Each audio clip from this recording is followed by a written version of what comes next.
Whaatala whātua le tātou telefone umwhaina tu whātasia Radio Samoa mō lau whaafongaanga.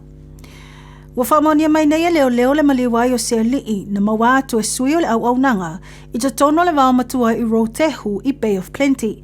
Whamawina I reporti mai le leiti o whawā maloa New Zealand o le wa maliwa sua whaia Harry Burles. Luasfu whātau sanga le matua, mai tā ua na mawātu e leo lea li I le waumatua o loo I se tūlanga ti ngā ina. Whaamatala e whai lava sina onga o manuanga. Whamanino mai na maua e leo Harry le pōlas wharaile po le se fulu 5 minute te aile I tūla e se fulu. Na awatu whaanati le na awhia le whale mai rotorua mō tonga fitinga, pei tai na maliu lea li I le whale mai se taimi mulmuliane, o le tūngā te leo manuanga o le tangata na maliu wai. Tā ua le susunga leo sa sinia, o se leo sue whaapitoa foi.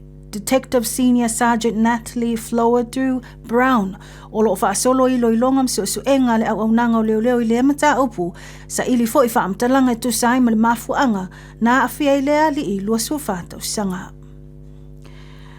Na iese mata upu na tūla I mai I Hillcrest le whai ungo le vai aso tā luai, le ana whaamawino se mata upu loa awhia I le whaongai no se la au mahalosi. Ta awe reporti na longo ina leo ina wo o atu se li I le whale mai. Wa a fia ni manuanga mai se la au malosi. Po ore se furu 5 minute I le tūla e se furu malua I le vavea o le asusa. Whaamanino e le Acting Detective Inspector Megan Goldie. E whai lava si na onga po le tū ngā foi o manuanga o le tangata. Ma o lo iai pea I le whale mai mō tonga fitinga. O lo whai asu e ngā leo sa ili tonu le mafuanga na tūla iai lea mata upu. Ma sa ili fo I tangata o lo o a awhia ai. Wa tarasanga ina ai leo le fisosoania le mamalo le atu nuu, moni whaamtalanga po se tasi fo e si la fia le mata upu, ina ia vave whaasota I atu le ofisa le numero tasi o 5, matu ina atu fo le numero le mata upu le lua no o valu o tolu, 555. O lo o mawhai fo o na tu ina atu whaamtalanga le vaenga o taua o le Crime Stoppers. Inisa tala na whaate ia le tōtelo tangata nuu I whai tua te araroa I le lulu ai se mawhi e le pō le asa tō na I taluai. Po le 3 minute te ai le afo le tūla e valu le pō. Whamawina e silia ma le 5 afe tangata na whailo atu lo lātou whaalongoino o lea mawhi e. Ta awe reporte e 5 tesima le fitu le maalosi o lea mawhi e pe ama le 40 kilomita le loloto. Mai tauina le toi whaalongoina ai o le toi luluane. Mō sina taimi le mai ai o lua I mawhi e, po le vaenga o tā ua o aftershocks.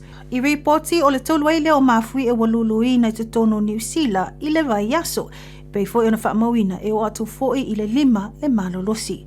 Fautueina le Geonet ma le vaenga le Civil Defence tangata uma ina ia mata I tuina le leile saonga le mu, I taimi tula I se mawhi e. Ma whaapena foi ona whaatino vaenga umo le puipui a mai o I lātou mai le hawhia. A whai fo e no nofo lata I le matawhanga, wa whautuaina ina vave o ese ai a ngai atu I nofoanga maululunga. Mai tala I tā longa ua mulmawina le pātipatia nei o tau mawhainga le auneti polo New Zealand le Silver Ferns, ina ua sola ma le pine auro I tā longa o tau pulenga le amatanga le neve yaso. O se taimi mua fo I lea ua toe manmalo ai New Zealand I se pine auro I lea tā longa whaavaa malo, talu mai le tau sanga lua o tāsi o New Delhi I initia. Se fulu ona tau sanga a o leo whaato ato e maua lea New Zealand le tūlanga mua I ta alonga le Commonwealth. I reporti e fast food valu ai po sikoa na maua mai le tamaitai o Grace Neweke, ma le tūlanga maua e o tau mawhainga le tamaitai o Kelly Jackson ma Karine Berger I tūlanga le tau whiawhiai o le awa Jamaica ma leo o atu I le lātou territory. O se matati a mata ina lea mo le awa le Silver Ferns, ai mesi o le tele o whaafitau li o whiangai ai ma lea au I le tele o masina o tahaluai. Pei foi ona ave ese ai lo lātou whaia o ngā ulu. Ia Dame Noeline Taurua.